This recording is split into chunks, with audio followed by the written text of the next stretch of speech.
Today, I am going to be talking about Chenrezig and the practice, and I'm going to be talking about meditation, the visualizations, and a lot of this is going to be applicable to other deity practices, but I'm specifically talking about this Chenrezig practice that we did just complete. Now, the path of this practice and other Vajrayana practices is we start with our impure world that we live in, our impure body, samsara, if you want to call it that. But we're going towards a purifying it and living in a pure world and becoming a pure being. In this case, Chenrezi. We visualize ourselves as Chenrezi. And the Dharma, of course, is what enables us to travel the path and go from an ordinary being to an awakened being. So this is how this process works with a Chenrezi. We have the base of purification, we have the object of purification, the purifying agent, and the result of the purification. So the basis of purification is, of course, our mind. This mind that is luminosity and emptiness combined in a way that is actually beyond conceptuality. But it is temporarily confused. Our mind has superficial stains, and we have these illusions or delusions, depending upon how you want to look at it, and we suffer, or at least we have the illusion that we are suffering. On the other hand, the essence of mind can be separated from the stains and impurities, that we can purify the mind and remove these temporary superficial stains, the illusion of suffering. And a good example would be, in Temple Karta Rinpoche used this, which is all you have to do is wash a item of clothing, and that removes the stains and returns it to the cleanliness that was there before it got stained. I was talking about the essence of mind can be purified, and it is like washing a piece of clothing that has gotten stained. All we have to do is purify our mind. Our mind is not like a lump of coal that no matter how hard you work at it, you cannot turn a lump of coal white. I like to use the example of our mind essence is more like that of a diamond that is indestructible. Any stains that are on it are very superficial and can be removed. So what we are purifying then are these temporary stains that they are not part of the nature of our mind in any way. These impurities, their nature is emptiness. They have no essence. And because of that, they can be eliminated.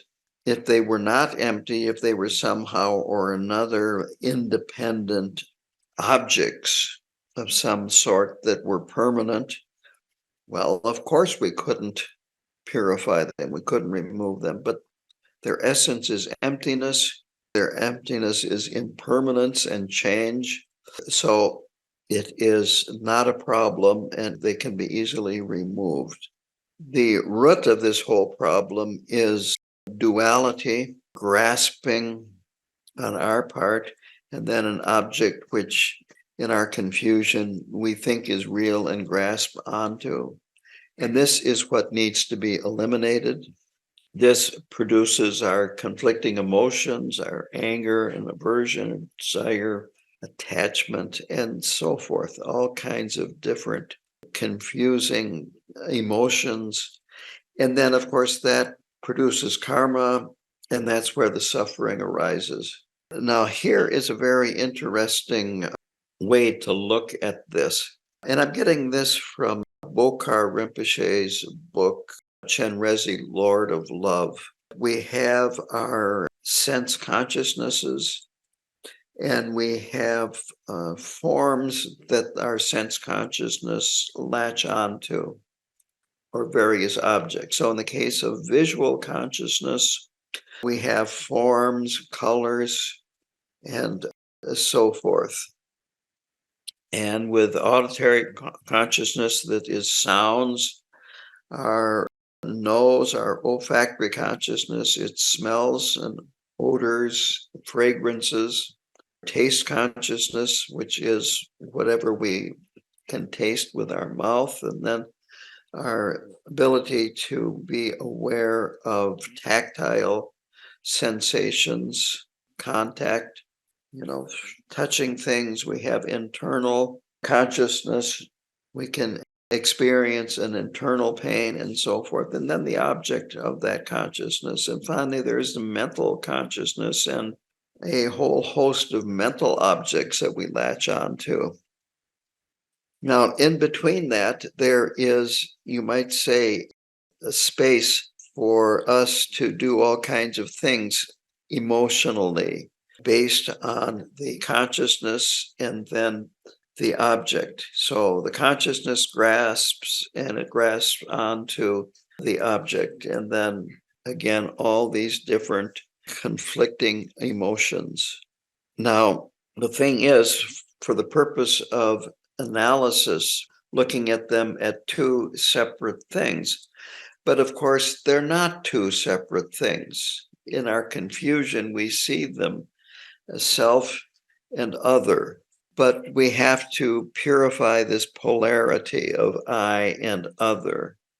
And the purifying agent, in the case of clothes, it's water and soap. With the Dharma, it is the Dharma that we use.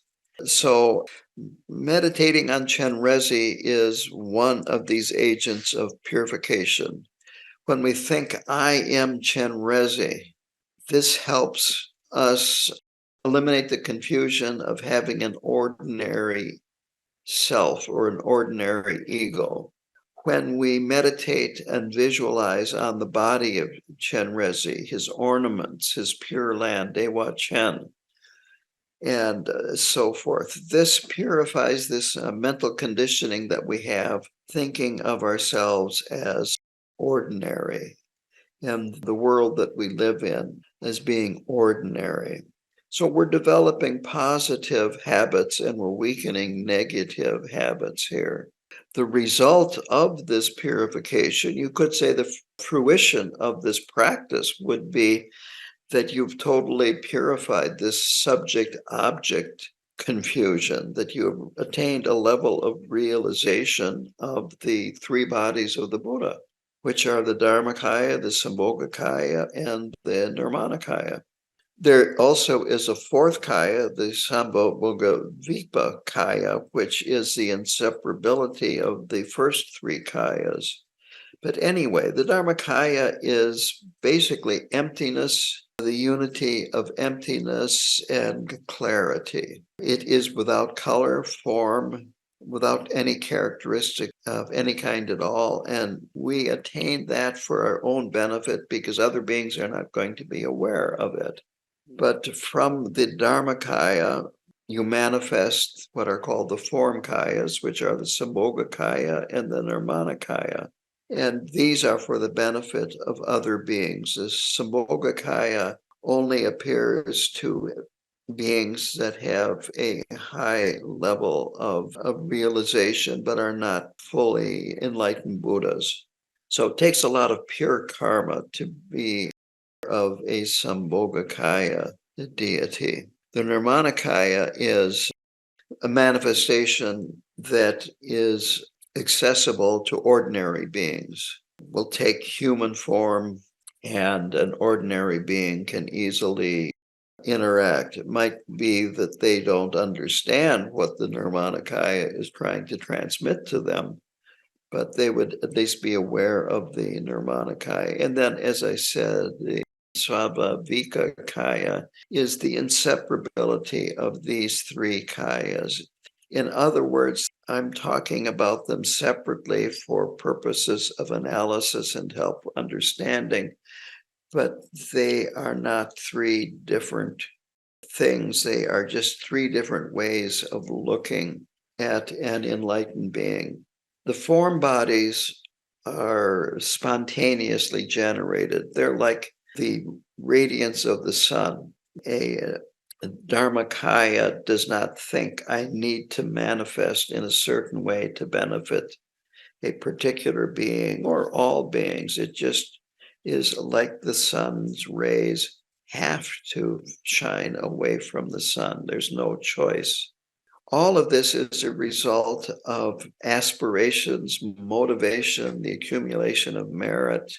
And a lot of this comes from doing deity practices like Chenrezig.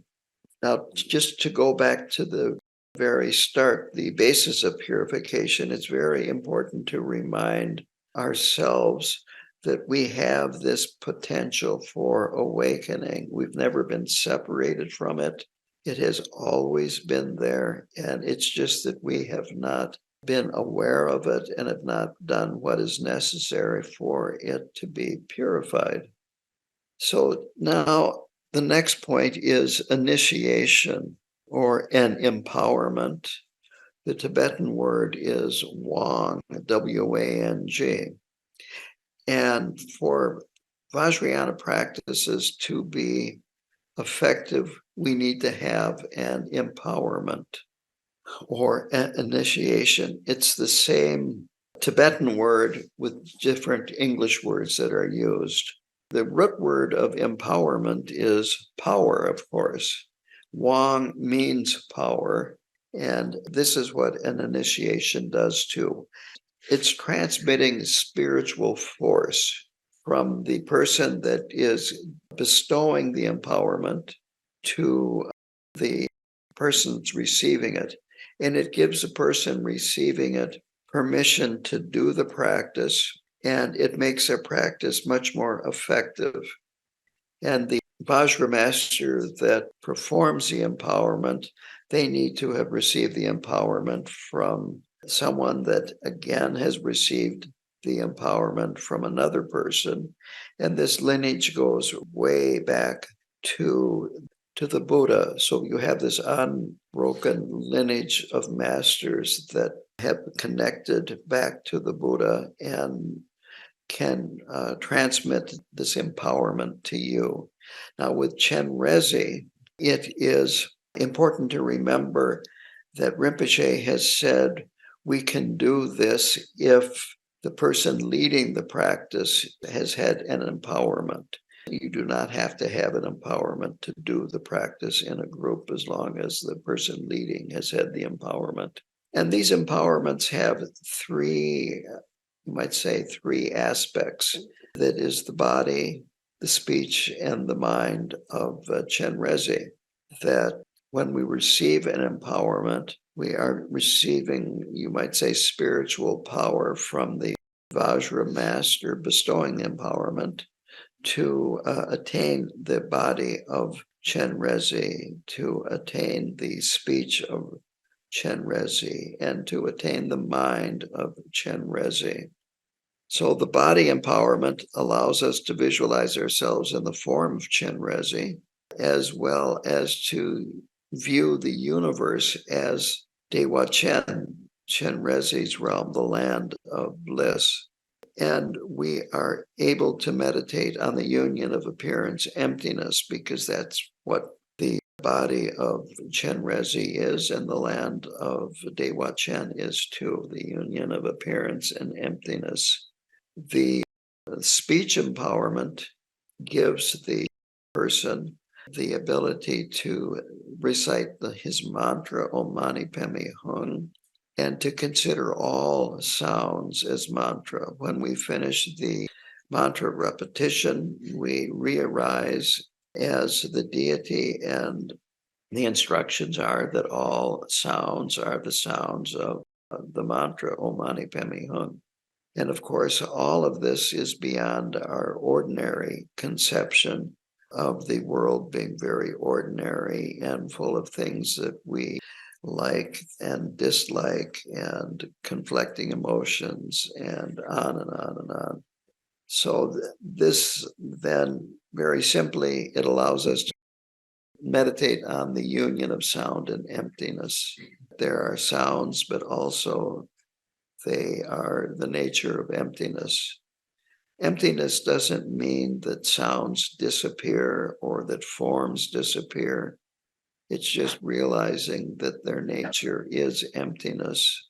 So the initiation of the deity's mind empowers one to think that one's mind is the same as Chenrezig's mind. There is no difference, that our mind is the union of emptiness and clarity, and that its nature is love and compassion, limitless compassion, and allows us to meditate on the union of compassion and emptiness, the union of love and emptiness. Now, if you trust Chenrezig, it's fine to recite his mantra without having received the initiation, and you can still receive some benefits from reciting the mantra. Rinpoche, Khenpo Karthar Rinpoche once said, Chenrezig is harmless. This is why anybody would be allowed to attend a Chenrezig puja at KTD. And it's the same way here. I'm at the Hay River KTC at the present time. Wherever I lead or one of Khenpo Karthar Rinpoche's students lead a Chenrezig, everybody is welcome. Nobody is unwelcome. It's fine. As I said, Chenrezig is harmless. You cannot develop wrong view and develop all kinds of problems as a result of that. And if you consider Chenrezig as outside of yourself, as an external bodhisattva that benefits beings, you don't even need an initiation. What the initiation does is give you the spiritual, you might say, permission to visualize yourself as Chenrezig in his form, with his ornaments, and so forth. It is important, though, if we are going to reach the end of the path, that we do have to visualize ourselves in the form of Chenrezig or another deity in the Vajrayana Parthenon. So there are two parts to visualizations in the Chenrezig practice and all Vajrayana practices, and they're simply divided into what's called creation and completion.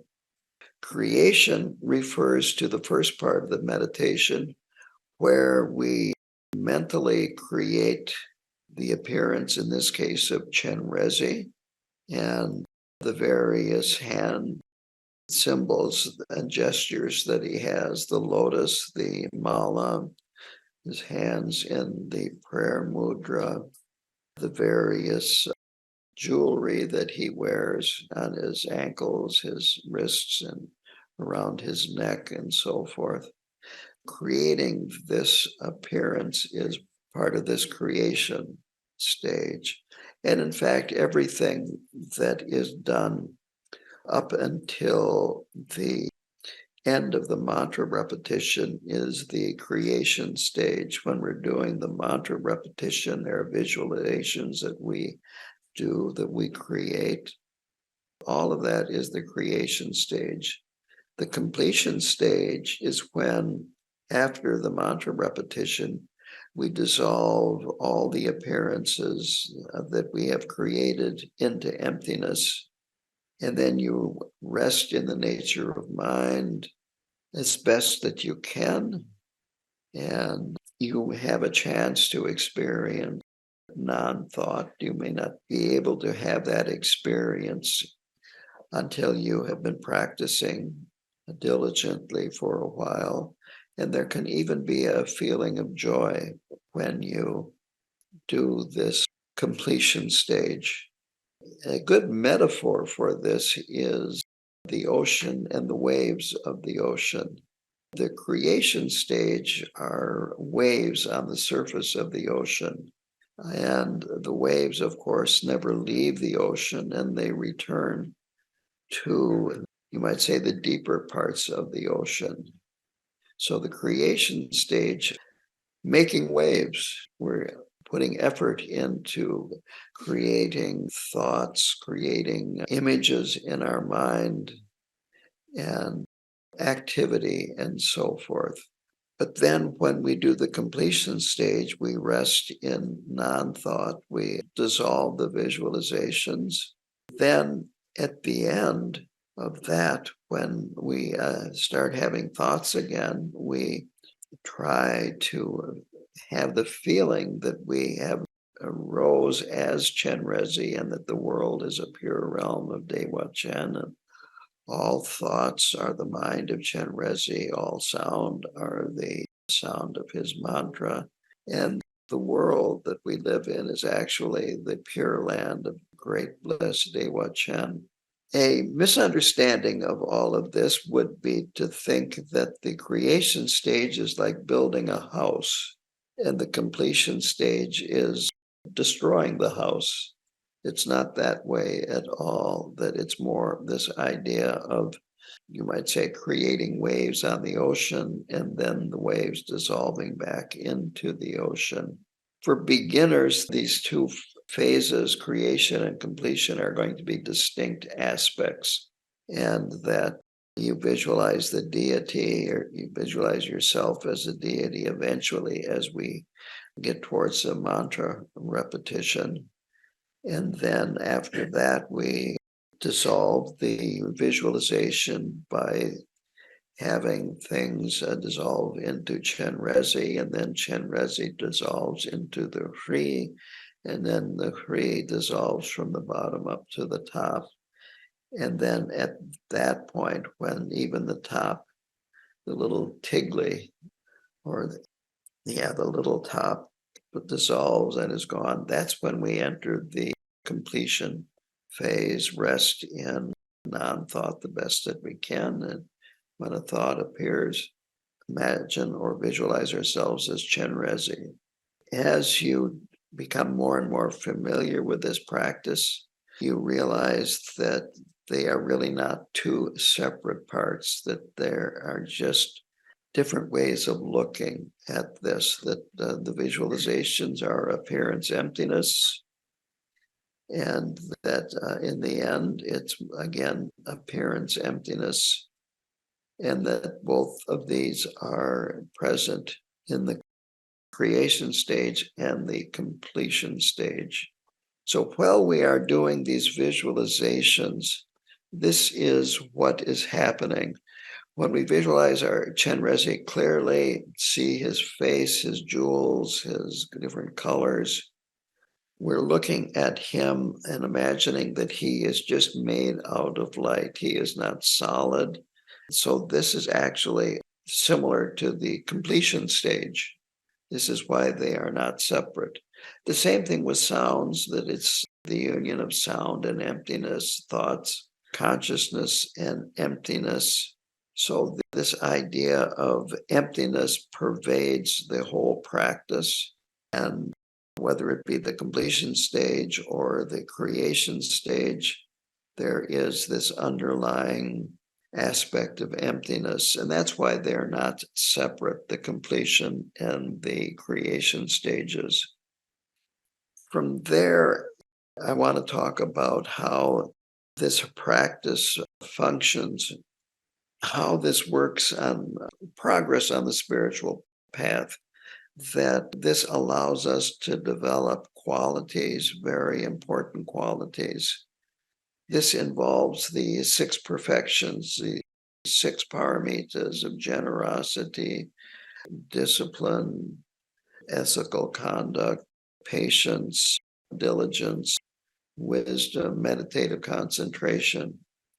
So in terms of generosity, our motivation of doing Chenrezig is, of course, to be able to accomplish the benefit of all sentient beings. We're doing this not just for ourselves, but to benefit all sentient beings, to free all sentient beings from samsara.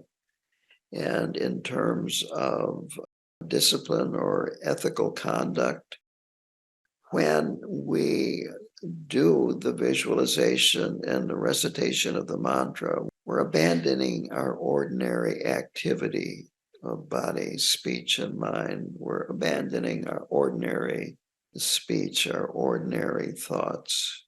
So this is the type of discipline that is being discussed here. It's not punishing ourselves, but it's turning our mind towards engaging in behavior that is beneficial for all beings and does not harm anyone. Patience is that we actually do the practice and that we accept any kinds of discomfort that we have during the practice, whether it be physical discomfort or mental discomfort. Sometimes we can easily think, I'd rather be doing something else. Wouldn't it be nice to go for a walk in the park or watch a movie or just get out of here and go somewhere else? But we are patient and we accept these kinds of thoughts and experiences and keep on practicing. And diligence is joyful exertion. So we put effort into this. We don't just, you might say, stay in the shrine room and put in a minimum of effort. I think that's a good way to put it. We pay attention to what's going on. It takes effort to do that. We keep bringing ourselves back when mind starts wandering, when we're doing the practice and the mantra repetition and so forth. Meditative concentration is present throughout the practice because we're focusing on chanting the words, we're focusing on maintaining the visualizations, the meaning. All of this is a type of meditation. And the last one, the wisdom, is that we have this clarity of mind, that we are able to visualize the body of the deity the best that we can. And there are these moments of clarity about there being a pure land that we are in, and so forth. Again, this is coupled with the idea of appearance emptiness. These appear clearly, but yet they are empty. So this meditation on Chenrezig enables us to eliminate our illusory thoughts because our mind is busy visualizing colors, clothing, attributes, and chanting, and so forth. It keeps our mind occupied. It weakens attachment to an I because we're visualizing ourselves in the form of Chenrezig. It accumulates merit because we are radiating beams of light, making offerings to the Buddhas and Bodhisattvas. When we radiate light to all sentient beings, it's eliminating their suffering, transforming their world into a pure land and them into the form of Chenrezig. We're generating compassion because we're thinking about the suffering of all sentient beings and alleviating their suffering. Just reciting his mantra is an expression of compassion, and it gradually will pervade our mind. Devotion is encouraged and increased by this because we're making offerings and prayers to the Buddhas and Bodhisattvas. This helps develop and increase our trust and our devotion to these great beings. Mental calming is, of course, a result of this because we are developing non-distraction, or at least we're reducing our mental distraction. We are increasing our ability of concentration when we visualize and chant and so forth. So there are many benefits in terms of calming down our mind. Another benefit is what's called superior vision, or latong. And this is recognizing the nature, the empty nature of these deities and whatever other visualization that we are doing, the hand objects, the clothing, and so forth. Finally, there's an element of Mahamudra in this practice, that the deity is, as I said, appearance, emptiness, the union of appearance and emptiness, and that these two are a union. They are not two separate things. It's not appearance, but then there's emptiness. Dissolving things into emptiness doesn't mean that they disappear, but you just realize that the appearance is empty of inherent existence. These visualizations are brought into being by our own mental efforts. And in the samsaric world, everything comes into being because of causes and conditions, that nothing has the ability to bring itself into existence, and nothing in samsara has the ability to remain by itself, that it is dependent on causes and conditions to remain. And when the causes and conditions change, then that phenomena or object ceases. So Mahamudra is to remain in this state of non-distraction, this state of union of emptiness and appearance, and to have mental calm and have this superior vision. Very simply, that point at the end of the mantra repetition, when you dissolve the visualization of Chenrezig into the Hri, and then the Hri dissolves from the bottom up to the top. At that point where that top disappears, there is nothing to focus on, and you have an opportunity to see, even if it's for a nanosecond, to concentrate on nothing, because there's nothing there to concentrate. But you could call it objectless shamatha. You have this meditation, but there's no object to meditate on. And that's a glimpse of Mahamudra. So you get a glimpse of mind that is free from conditioning, that is pure, and is non-thought.